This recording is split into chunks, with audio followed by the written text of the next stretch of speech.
Okay, so you got to speak to our manager over there. Okay. She's going to take out your information. Okay.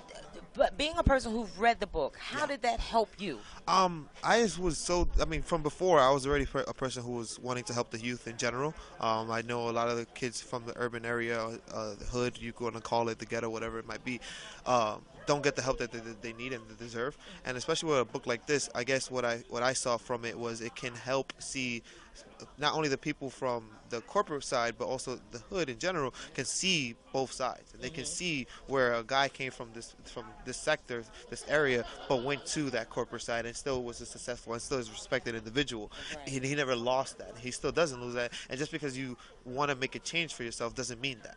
And right. It doesn't mean that just you lose the streets. It's just like everybody says. Because once it's with you, but you can't take the hood out of the hood. Right. I think it makes him more diverse and contemporary. Brooklyn all day. What's up? Like I said, I'm a corporate bro, but yeah, me too. What part of Brooklyn? Oh, East New York. Bedford-Stuyvesant. Oh, you already know. We from BK. We know. BK. That's what's up. So, what inspired you to inspire others? I mean, I always had that vision in myself to help others. I mean, I'm just a passionate individual. I am a person who speaks from his heart. In meeting Angel, I know he was a man of God, which I am also a man of fearing God also. Okay. And I respected that. And I respected what he was about, respected what he is, and respected that he just told you the truth. Right. He never put up a front like, he's this guy that's doing this or that or the third. Just say he just tells you the truth and what people tell him, and he just speaks that. And right. That right there I can respect.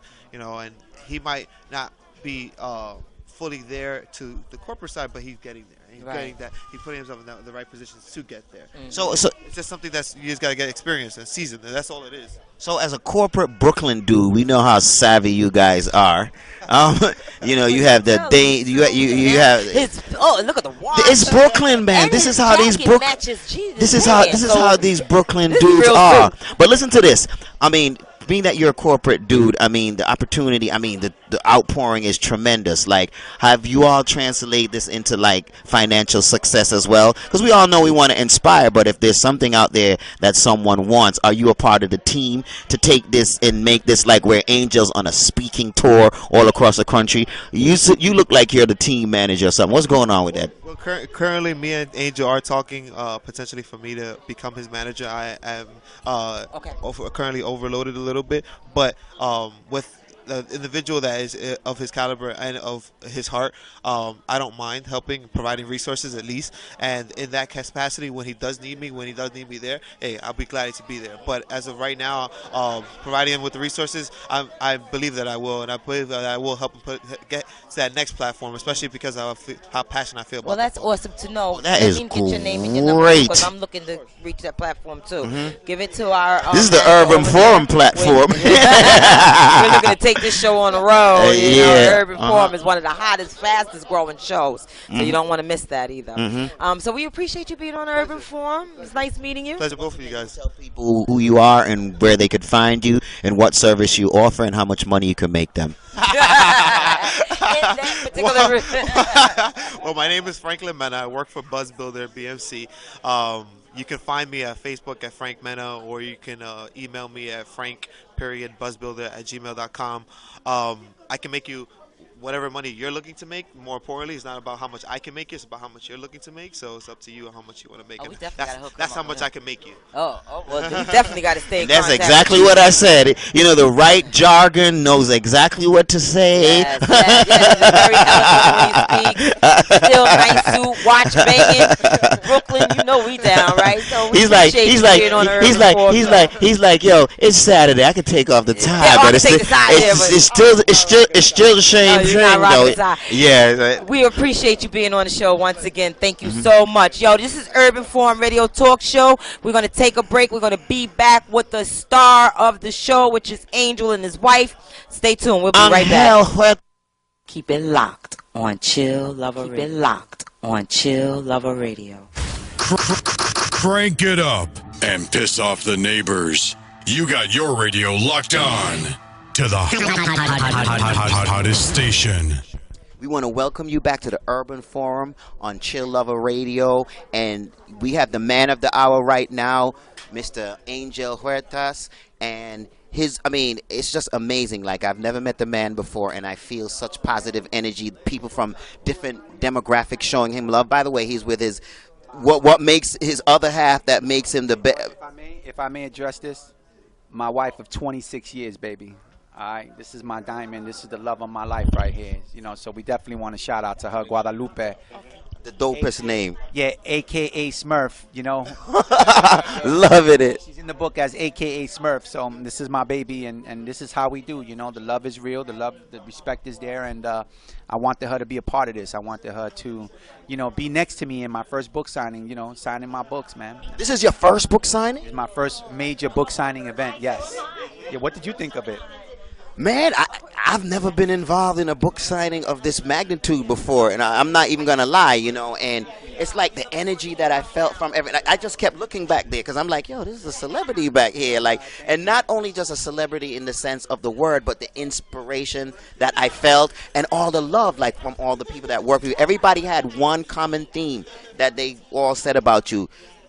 Organic, meaning the story is real, and that you're good people. And I talked to Smiley, and you know, Smiley was just such a kind. She was in the book, and from there, I started talking about, yo, y'all need to have a movie. So, well, Rise to Grace is actually being reviewed by Hollywood.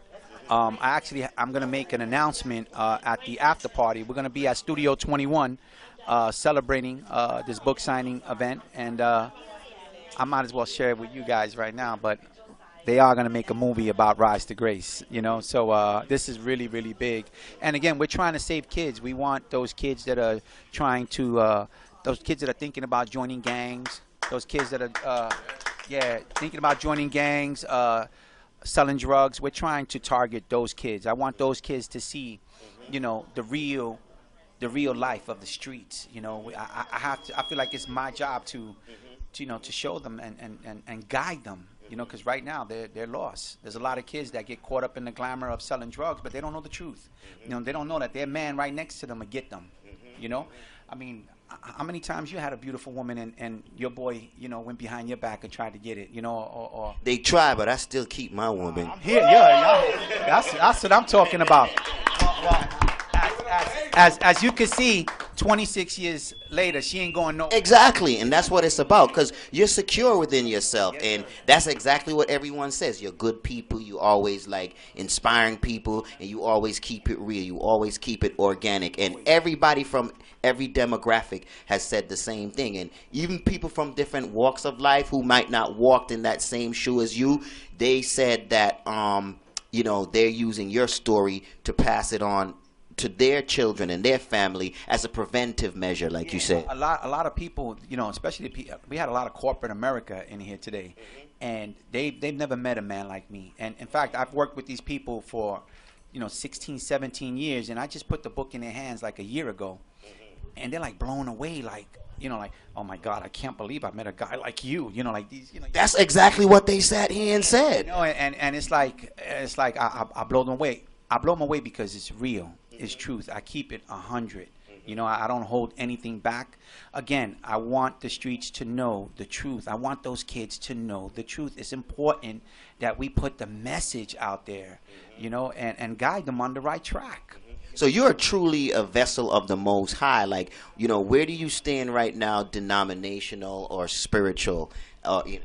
Well, spiritually, I mean, if you haven't read my book. No, I haven't read it. Right. Well, spiritually, I'm trying to reach the Christians for sure, and the reason why I'm trying to reach them is because, you know, when I got shot, I ran 3 blocks and I collapsed in front of a church the moment the congregation was coming out. So for me, that was very important. That whole scene where, you know, talking about a guy that just got shot, falls in front of a church. That's the movie, man. That you as a matter of fact, like when I came here today, and like before when Diane was telling me about what was going on and, you know, so forth, that's the first thing she said to me, and right there I was hooked and drawn in. You know? Yeah, you know what? A lot of people get hooked with that, and you know what? And when it comes to the Christians, I'm trying to reach them with that right there. You know, I want them to see. Listen, you know what? I got shot in front of your church. And guess what? I walked away. I walked away from $15,000 a day, and I went and got me a job making $5 an hour in a factory. Now, the great thing about that, Thank you. The great thing about that is that I'm still in the same industry, and today I'm my company's #1 salesman. I see that because your co-workers and all the people you worked with over the years, they not only are they raving about your artistic endeavor, your true organic artistic endeavor, but they also rave of how great of a businessman and a worker you are. Yeah, that took a lot of work. that took a lot of work. That wasn't easy, but they accepted me. Especially after I gave them the introduction to my book, they accepted me, and in fact, I got people from the corporate world talking about, hey, can you come and talk to my kid? My kid is not doing good. He's bad, and I think you need to talk to him. And I'll go down and I'll talk and I'll save them. I'll save them. I'll show them my scars and they run away. But what better way, like, as we approach life, all the things that you've been through, to like you've worked, you paid your dues, you've worked so hard, and now you're gonna be a millionaire. Like, you know what I mean? Like, when I say that, I mean it kind of figuratively. That you're gonna have like a lot of influence, and your life is definitely gonna be that from hence on one of ministry. All right, so I didn't write the book to make millions of dollars. Okay. I wrote the book, in all honesty, I wrote the book to save lives, to reach those kids that are trying to, again, those bad kids. My intention, when I first wrote the book and it was published, I said, okay, now I'm going to go out and I'm going to give it to kids. I'm going to give it to them and spread the word. Before you know it, it was like a disease. It was getting everywhere. Everybody was picking it up. Of course, we had you on the forum before. Yes, and it was an honor to be there. And it was an honor to have you, Angel, because of our stories are so similar. And just thinking about it makes me want to cry. And I know that this is your day, and I want to tell you that you're such an inspiration to me. And the name of this book not only applies to your story and why you wrote it, but all of the people who've gone through the trenches and survived it. Yes. That God has his hands on us. And I think, as you said earlier, it is only right for us to come back and give it some way. And I really appreciate being having this exclusive right. And I know it's about you, but I would like to ask your wife a question. Oh, you know what? She said, you know what? I'll sit over Thank here. you, babe. Thank you, babe. Come here, mama. Because it's you. Yes, you do. And you know why? Because we know that a good man, in order for him to have come up, not only to have God's grace on him, but he had to have a supportive woman by him. He had that. Yes. And I want to know, how has this been for you? Very exciting. I'm very happy for him. Very. Yeah, But it hasn't always been that way. And you've seen the before and you see the after. And the after. I know. But I guess now I'm digging into some feelings a little bit. I'm digging in some feelings right now, and I can feel it coming from you. I can feel, I want to know what the trip was like for you before, during, and after. Bad. Very bad. Okay. I mean, you know the life. Yes. You would know the life. So it was very hard. But always deep inside, I always knew there was something good about him. Even though he lived that life, and he was out there in the streets for days, hours, And not knowing where he was or what happened or whatever, you've decided to stick with him. Yes. And that's a strong woman. So I love Angel, but I love you. Because I know what that ride is like when you love somebody and, regardless of what they're out there doing or whatever. I could tell you a praying woman. Yes. And it took her prayer to get you where, it took some intervention. And I remember my grandmother telling me years ago, prayer just is not for the moment. It's for a lifetime. So, it took that. And I love you guys both. I really do. Yes. I want to share with the world something right now, okay? For Lupe, she did